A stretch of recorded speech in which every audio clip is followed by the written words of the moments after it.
Hey there folks, it's James from Ish here. Today I'm going to walk you through our latest changes to the tutor roster and timetable in our classes, which hopefully will make it easier to understand when a tutor is or isn't being paid, as well as streamlining the whole timetabling and rostering process. So here you can see that we have a new class without a timetable and there's no tutors added. So where do we go next? So if we know that our class is going to be quite a simple class, so that we know that there's only going to be one or two tutors, and those tutors are going to be teaching every session, and there's not going to be any deviation between the session timetable and the tutors roster, then you'll want to add the tutors first to the class. So we'll just do that. We'll set the role, and we'll hit save. You can also add the pay at this point if you want to. We add the pay, and the pay is automatically added to the class. And then when you create your sessions, you'll see that the tutor is already added to each session, and they will already have tutor roster that matches the session timetable, starting at 3, finishing at 4. And the roster says this tutor will start at 3 and finish at 4. And that's very simple and very quick.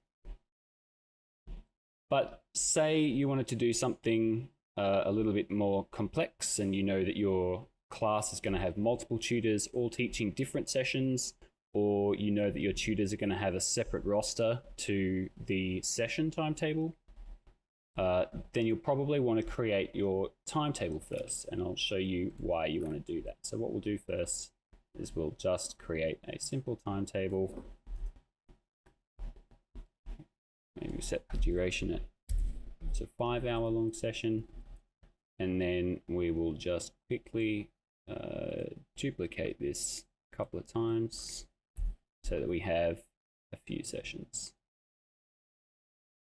So now we've got a number of sessions all set to run every Friday for the next 5 weeks. You can see because we don't have any tutors added, there's no tutor time and attendance, there's no tutor rosters. So what you can do next is you add your tutors. We're going to add James.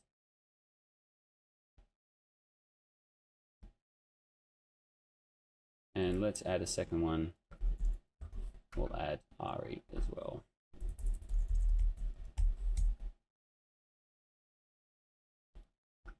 And we can just set them as well, and we'll hit save.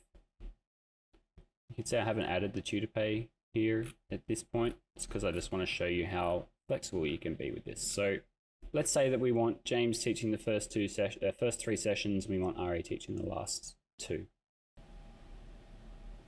1, 2, 3. And then we can add our tutor time and attendance. So we'll get James to teach these first ones.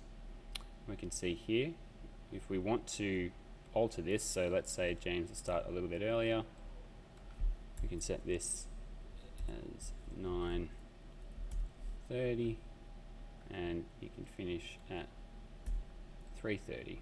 So his payable time is 6 hours. And we'll hit update. And you can see James has been set for these 3 sessions, and now also has a payable duration of 6 hours, starting at 9:30 in the morning, going through until 3:30 p.m. Let's just do the same with these 2. Come up to our bulk tools, and we'll hit bulk change, and we'll add the tutors and his roster. Let's say that Ari is just going to do the set timetable, so no extra time, and that's done. You can see here now that Ari has a rostered start of 10 and a rostered end of 3 p.m. Now, if we want to confirm the pay here, we can see here, because I haven't added the payroll, I didn't click add pay up here, each session now shows no pay. And if I hover over it, it will show add pay, and I can just click here and add pay. And that will actually add pay for every session. And then every session that James is teaching. And then if we come here to Ari and we hit add pay, we can also do the same. And now all of Ari is paid. Pay is set up and ready to go. And lastly, we've changed a little bit about how you confirm tutor pay. So this used to read a little bit differently. Now all you need to do is just, it's actually a drop down box, and you can either don't pay, which is if tutor is away or for whatever reason, or you can hit pay confirmed, and that's done. So the tutor pay for that session is confirmed. And also, if you're a person who generally runs the tutor pay from the cogwheel, then you can still confirm any unconfirmed pay that has already been added to the session. So by hitting the button on the cogwheel that says confirm now. And that's a quick rundown of all of our changes for timetabling and tutor rosters. Thanks.